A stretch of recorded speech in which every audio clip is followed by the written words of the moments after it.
За, энэ өдрийн амрыг ирье. За, 3 гол асуудлаар асуулт асууя гэж бодож байна. Нэгдүгээрт нь төсвийн бодлогын шинжилгээ хүрээнд асуулт. За, үндэсний статистикийн орооноос гарсан мөнгөний статистикийн мэдээллийн дагуу 26 оны эхний 4 сарын урьдчилан гүйцэтгэлээр улсын нэгдсэн төсвийн тэнцвэржүүлсэн орлого тусламжийн дүн 8.9 их 80 төгрөг хүрсэн.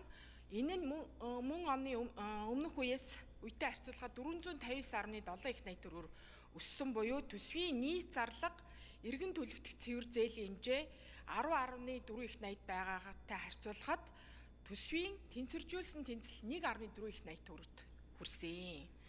За, энийг бид нэр зөндөө ярьсан маа. Тэгээд нөгөө талдаа дотоодын нийт бүтээгдэхүүнтэй харьцуулсан төсвийн нийт зардлын эзлэх хувь 23 онд 38.3%, 25 онд 35 байсан бол 26 оны 4-р сарын урьдчилсан гүйцэтгэлээр 45% хүрсэн. Бүр 45%.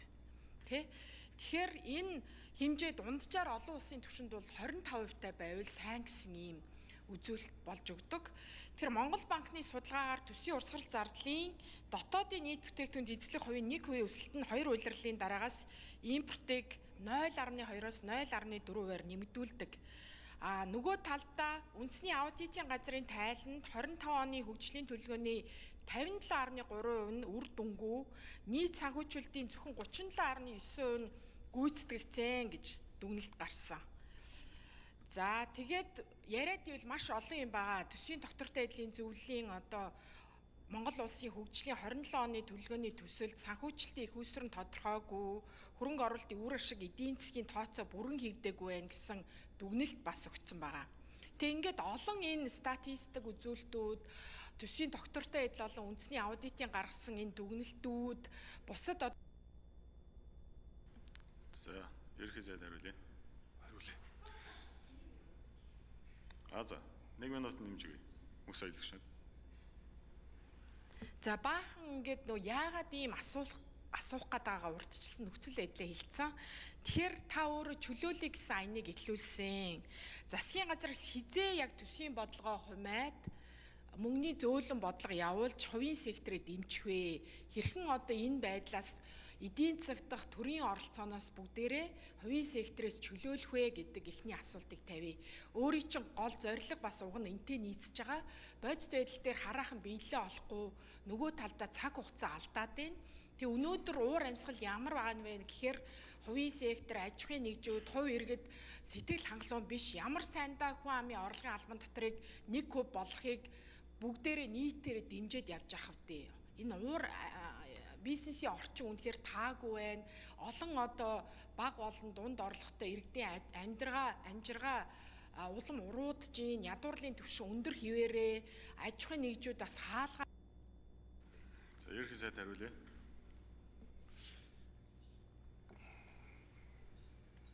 Нэгдсэн төсвийн тэнцвэржүүлсэн орлого ба тусламжийн дүн яг таны хэлснээр 2024 онд дотоодын нийт бүтээгдэхүүний 36.8, нийт зарлага ба цэвэр зээлийн дүн дотоодын нийт бүтээгдэхүүний 37, 25 оны урьдчилсан гүйцэтгэлээр тэнцвэржүүлсэн орлого ба тусламжийн дүн 33.4 гэд ингэж явж байгаа. Тэгэхээр дунд хугацааны төсвийн хүрээний мэдээллийг боловсруулахдаа бол ямар зорилго баримтлсан бэ гэхээр тэтгэврийг бол инфляцтай уялдуулж нэмэх ёстой.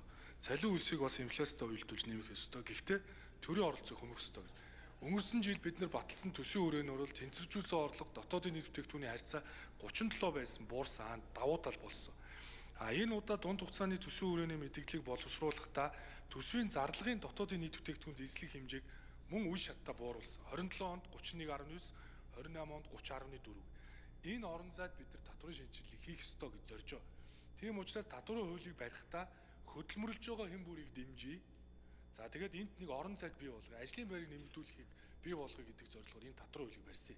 Нөгөө нэг данс битүүмжилсэн дээр битүүмжлэхдээ хүртэл 20%-ыг нь үлдээгээ түүгээрээ урсгалаа санхүүжүүлээ явах хэдийн үр төлбөртэй байлаач гэсэн гэдэг бодлого ч гэсэн үүн рүү чиглэсэн. Жишээ нь гайлаар бараа бүтээгдэхүүн оруулж ирлэхэд нөгөө нөөд төлхийг нь 2 сарын дараа төлж болно ч гэдэг юм уу. Дээрээс нь нөгөө аж ахуйн нэгжийн орлогын татвар 1 болж байгаа 2.5 болохоор за энд нэг 180 мянга шүү.